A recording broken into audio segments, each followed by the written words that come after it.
Good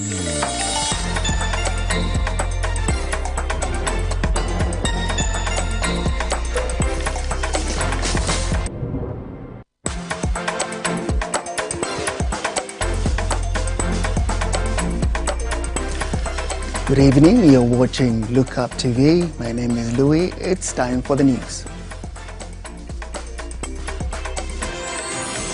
The news headlines in association with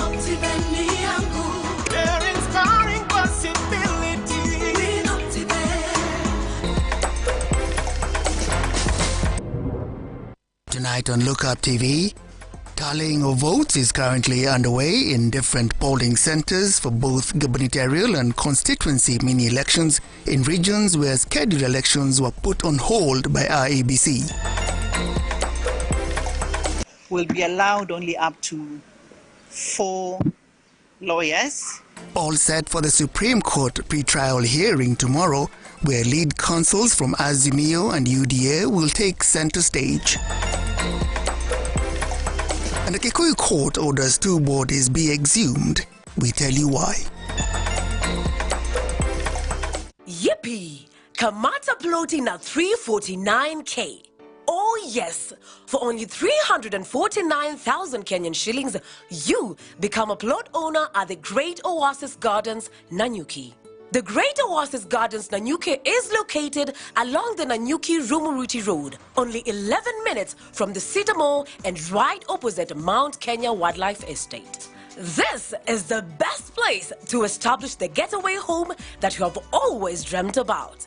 For every 349,000 that you deposit or pay as installment towards any of Optiven's plot of land, you get 10K cash back instantly. Jaza basi twende Nanyuki. Bigger is indeed better.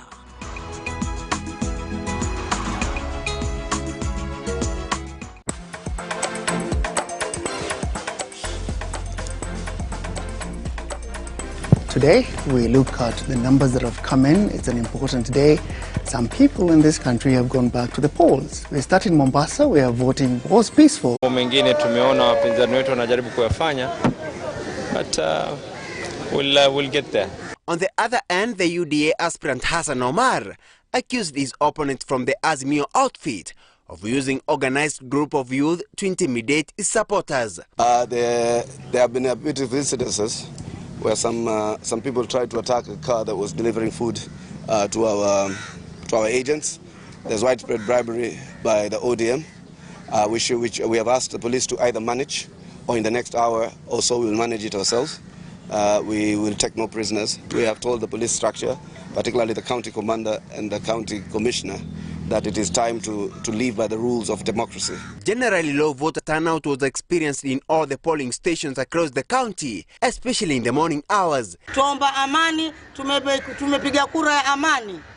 Na tuamshukuru Mwenyezi Mungu atujalie ushindi wa amani. Niongeze au basi tosha? Mbona watu kidogo? Watu ni kidogo hivi, kwanza nakuja piga mimi mwenyewe, alafu baadaye tukatukue watu. Maana watu paka twende nao taratibu. Wengine mvaoga, waambia sijui kuna nini. Mimi mwenyewe ninakuja tungulia nakuta amani. Compare leo na last election ya 39, leo kidogo kuna improvement kubwa sana kwa IEBC. Unachukua muda mfupi, less than 3 minutes umemaliza kucast vote yako. The tallying of votes is ongoing in different tallying centers in Mombasa. Shadra Kareria, Lookuptv.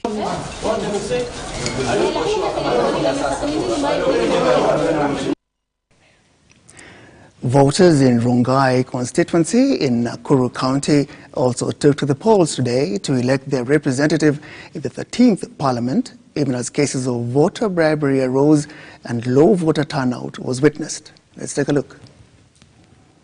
Despite various polling stations being opened on time, low voter turnout was witnessed in Rongai constituency in Nakuru County.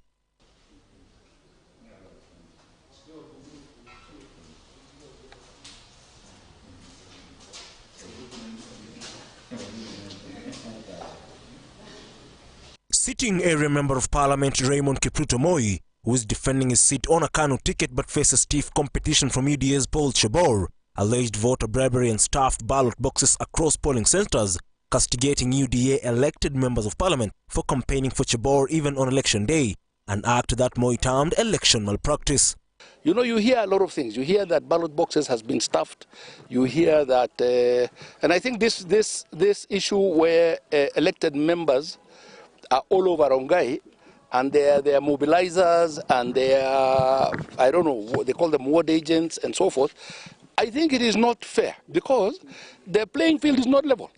They are out there to attempt to intimidate voters from Rongai in order that their parties may take the day. But I believe at the end of the day, I'm the winner.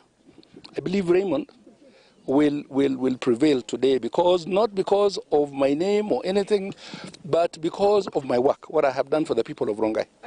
Speaking after casting his vote at Masinjeri, Moi decried the large entourage of UDA allied leaders, including governors and senators, saying it was intended to cause voter intimidation. But I feel the people are being intimidated. You know, when they hear a governor is here, a senator is here, and they're campaigning for the other party, they feel intimidated. Why should they bring all these people? There were about 54 of them, you know, in Rongai, against one person, one individual, one person, 54 elected members of whether it's Senate or National Assembly, you know. So it is that aspect of intimidation that I am concerned about. On his part, UDA candidate Paul Chabor urged Moi to desist from spreading misleading information, adding that there is no voter bribery and no UDA allied MP had IEBC badges to access polling centers, exuding confidence that despite the low turnout, he will win the election. Wale waheshimiwa walikuja ni wale wanaleta moral support. Hawana issue wacha interfere na any polling station, hakuna shida yote. Hiyo ni uoga ya siasa. Tayari is a sense and defeat. Kwa hivyo hapumusike tu by saa 12 tutakuwa tumemalizana na yeye. The badges, you can see Mheshimiwa Magala from Baringo North na Mheshimiwa Senator ya Nyandarua hapo ni hiyo tu uoga kidogo. Otherwise kama watu wanakupenda si watakupigia kura. Hata saa hii umeona hata mimi nimeongea na mtu kwa line. Kwa hivyo awachana na hiyo uoga, lakini hata amekuwa miaka 10 hivi ni nafasi hata yapumzike kidogo. Hata kama tana utiko chini, mimi najua binashinda. Kwa hivyo naambia watu tutumisha amani, tuende na wakuje kwa wingi wapige hii kura. In Kiamunyi polling center, Nakuru East MP David Gikare was ejected by voters from the polling center, accusing him of planning vote rigging in the area. Na tupangwi na tupangwi. Tuko ready kukufa. Tupangwi na kekari asionekane hapa. Asionekane hapa. We know our rights. Na sisi wenyewe ndio ira yote wanajua nani mtu hizi toka nyumbani kukuja kuchagua mtu mwenye ajui. We know. Wageni wacha kuja kusalimia wakati kura zimeisha. Ian Keitani, Lookuptv. In what seems to be developing as a trend, Kakamega County also recorded a low voter turnout in different polling stations in the gubernatorial voting process that had been postponed by the IEBC. There was a mix-up in the printed ballot papers. There are 7 candidates vying to be governor, including UDA, Cleophas Malala, and Fernandez Baraza of ODM. Here's Moses Okech. After the postponement of the gubernatorial elections in Kakamega County by the Electoral Commission, on Monday, residents in different constituencies presented themselves as early as 6 a.m. in the polling stations to choose their governor. Despite Kakamega County having over 800,000 registered voters, the voter turnout was low as confirmed by leaders after casting their votes, including outgoing Governor Wycliffe Oparanya. Not applicable only to here. It is general, the whole county. I can tell you that Lukuyani, at the moment, only 10% have turned up. Here is at least better, 17%. Have at least turned up. So I know this is being treated as by-election, and what happened in the presidential vote actually has affected people's spirits. Turnout is typical of a by-election. This is more or less like a by-election, and usually when you have a by-election, we don't have a very large voter turnout.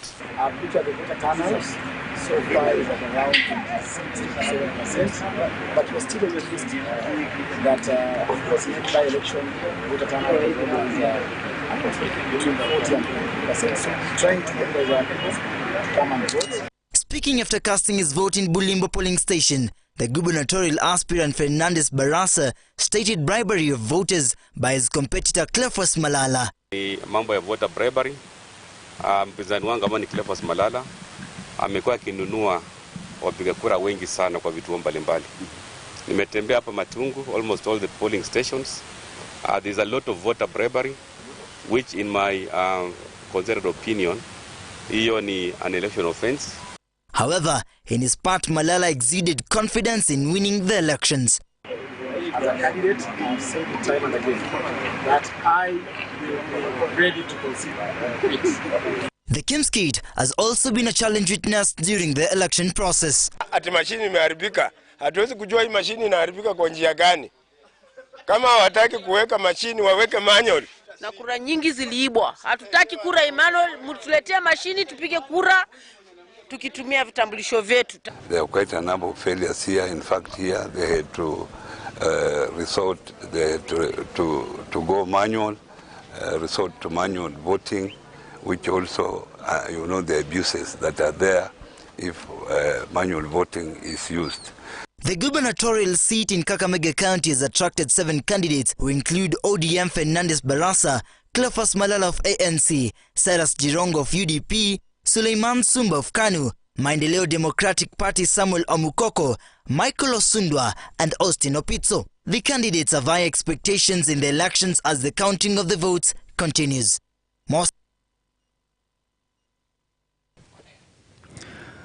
Pokot South constituency in West Pokot County also suffered a low voter turnout in the many polls conducted in the constituency today. This was always going to be the risk after the elections were postponed August 9th. Edwin Chokora reports. As the elections for the Member of Parliament for Pokot South seat kicked off early in the morning, voters walked in the polling stations to cast their votes.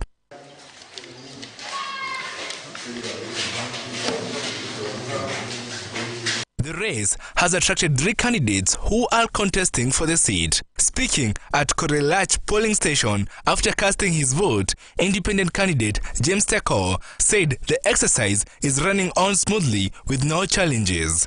People are streaming in the polling stations just to vote for their leaders, and we hope at the end of the day we should be able to get the MP for Pokot South.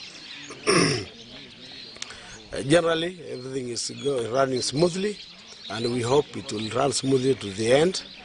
As you know, West Pokot in general is very, very peaceful.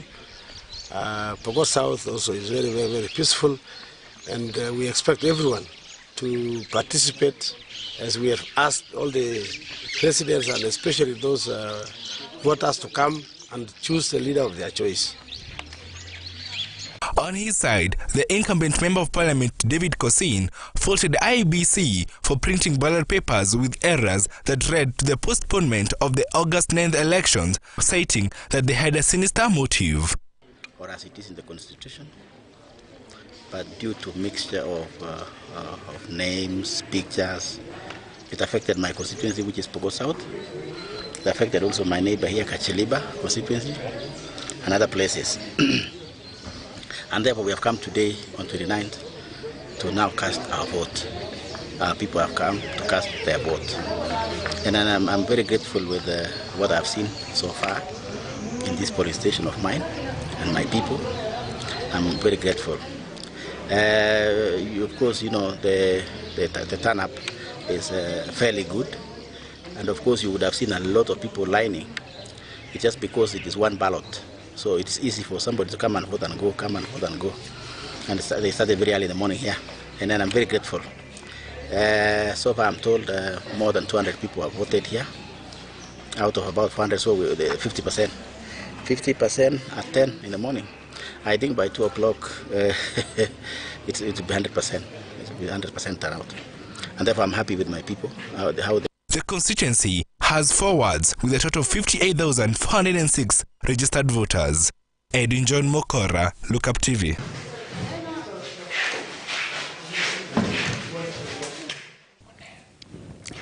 You're watching the news on Lookuptv. We take a short break and we'll be back with more.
Welcome back. Residents of Nyaki West Ward, Meru County, were also at the polls today to choose the incoming MCA. Voting also got off to a slow start there. Some argued that Meru should also have had a public holiday today. Wapiga kura wale wamejisajili 650 na kutoka asubuhi tufungue kituo saa 12 watu wamejitokeza, hata kama sio kwa wingi sana, lakini tunatarajia sababu ni mapema watakuja na wataweza kuwachagua wa viongozi wao. Hii tunaona watu wanaendelea kujitokeza moja kwa moja. Ni kama watu hawana imani na hao viongozi ambao tunachagua, sijui ni nini. Juu hata tukiangalia kura ambacho tulipiga wakati uliopita, hata ukiangalia katika president kulingana na registration voters, ni kama tulipiga nusu yake. Idadi ikiwa dogo, lakini nafikiria itakuwa imeongezeka vyenye kunaenda kukuja. Alafu inajua siku si tumetegemea watu waende kazi zao kwa sababu economy ya sasa iko down sana. Na kwa hivyo tunafikiria kwa sababu ya hiyo ndio watu watokee kupiga kura. Well, today was the final day for filing petitions and responses at the Supreme Court, with the hearing of the presidential election petition by the Supreme Court judges set to begin Wednesday, August 31st. It is expected the Supreme Court will give an acute consideration of petitions and affidavits tabled before it. Here's Brian Amoy with that story.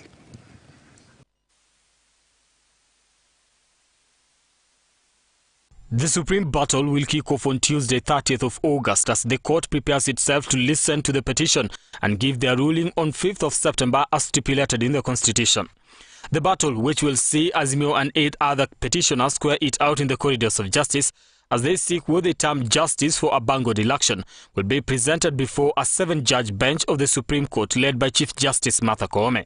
With 30th of August being the pre-trial conference, Chief Registrar of the Judiciary, Anna Madi, has... Interlocutory applications are applications that happen before the main hearing to sort out issues that a particular party would have an interest in. For example, if I want to join it as an interested party, that decision has to be made before we go into the hearing proper.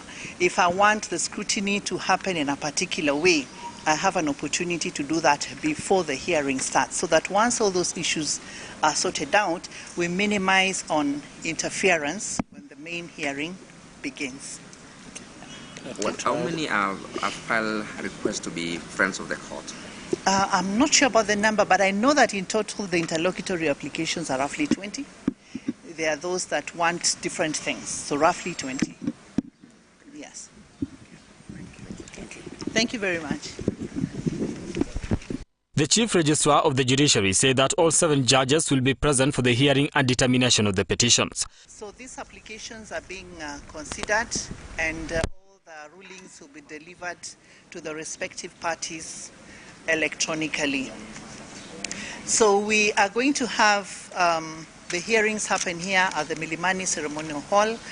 All the 7 judges are expected to participate. Remember, in the last season, we only had 6 judges participating. This time round, we expect all of them to be present.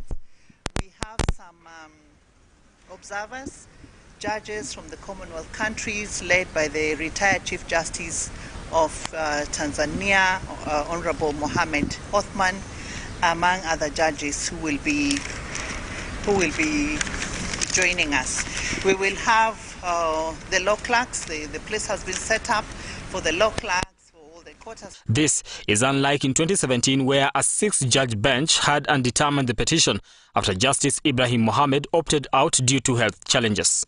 The objectives of the pre-trial conference include framing contested and uncontested issues in the petition, consider consolidation of petition in cases where more than one petition is filed, among others. The law allows for consolidation. The law allows for what grounds can make a petition to be consolidated. If the petitions raised, because I don't want to go to the merits, if the petition merits consolidation, the 7 judges will make a decision.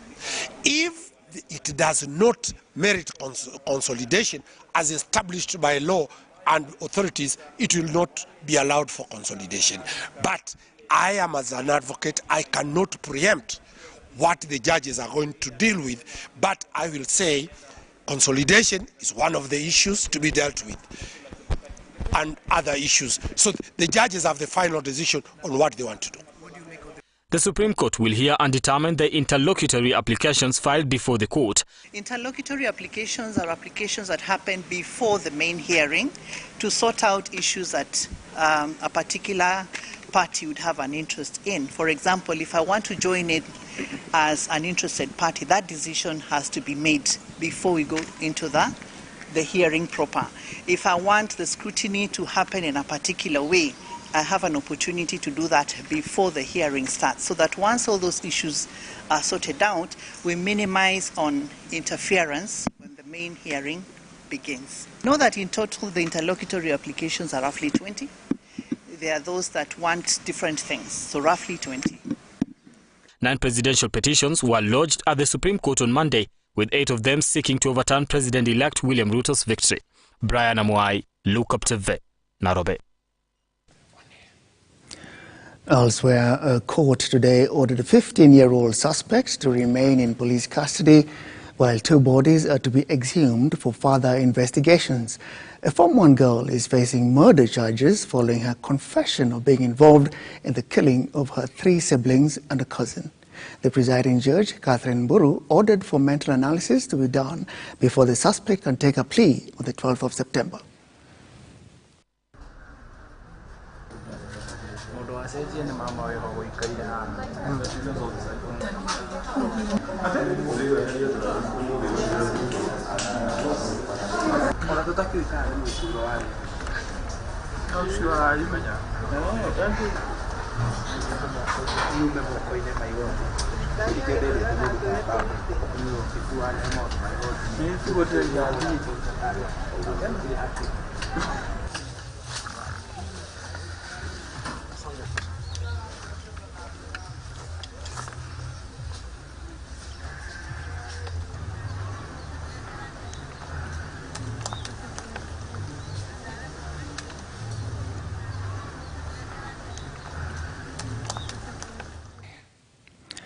A police officer is in custody after allegedly breaking into an OCS's office at the station where he is attached, stealing 71,000 shillings meant for bail. Police Constable Paul Chege-Lore was locked up at Masii Police Station in Mwala Sub-County, Machakos County, where he works.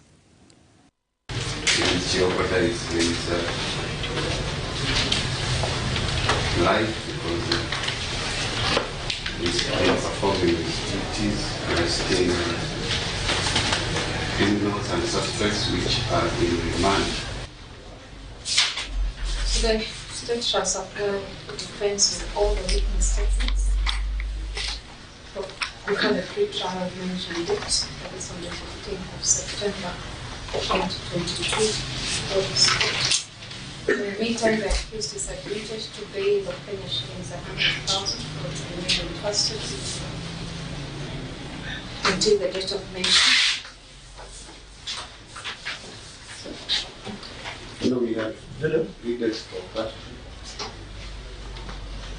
He's given a cash bail of Kenya shillings 100,000 to be remain in custody. Much thank you.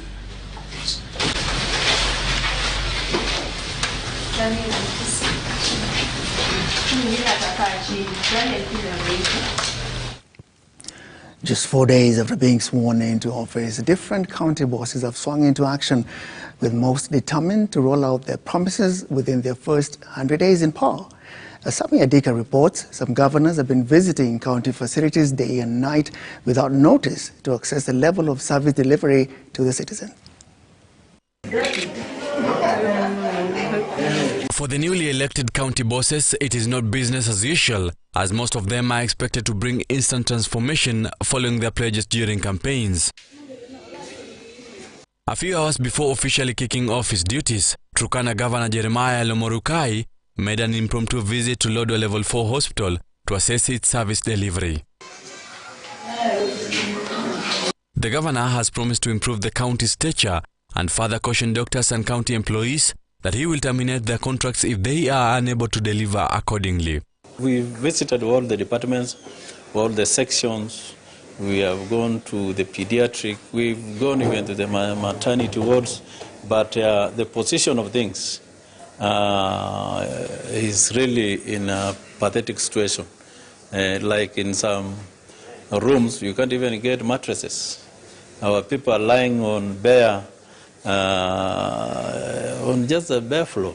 So I think this should be a thing of the past, because we are going to provide the necessary measures. We have the money. We have the money to ensure us serve this facility. In Machakos County, Governor Ovinya Ndeti officially kicked off her duties as the county's second boss by touring Machakos Level 5 Hospital to identify major challenges crippling smooth service delivery at the facility. Accompanied by her deputy Francis Mwangange, Ovinya assured Machakos residents that her administration will improve the quality of healthcare services in the county. I'm very happy with the way I found the hospital clean, but it's clean but no medicine, isn't it? We have to look at the challenges that we have of medicine, and we see what we are going to do. We have some machines, maybe just 1 or 2 machines that are not working, and we are going to ensure that the 2 machines work. But what is important is to have medicine in the hospitals, not only this level 5, but all the other hospitals, to ensure that our people are well taken care of. And in Kisii County, the new county government administration has decried dismal management of garbage in urban centers and vowed to address it. Speaking in Kiombo Township in Kisii Central, Deputy Governor Dr. Robert Monda has noted that Governor Simba Arati had already inspected Kisii Town to appraise himself with the situation before plans on sound sanitation are enforced. As a new government, on behalf of my Governor Simba Arati, I'm here to say we want Kiombo clean, we want Kisii clean, Ugembo, Nyamache, Keroka, and everywhere, Marani, Suneka, name all the sub-counties, we shall be there, and we shall make sure we have cleaned our dwelling places, especially the urban centers, and make our people happy with the leadership they have put in place. Samia Dika, Lookuptv.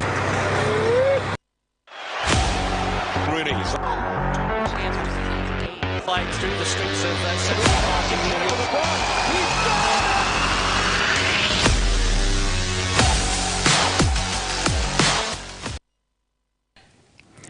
In the day's sport, Kenya Sevens ended their 2021-2022 World Sevens Series campaign in 12th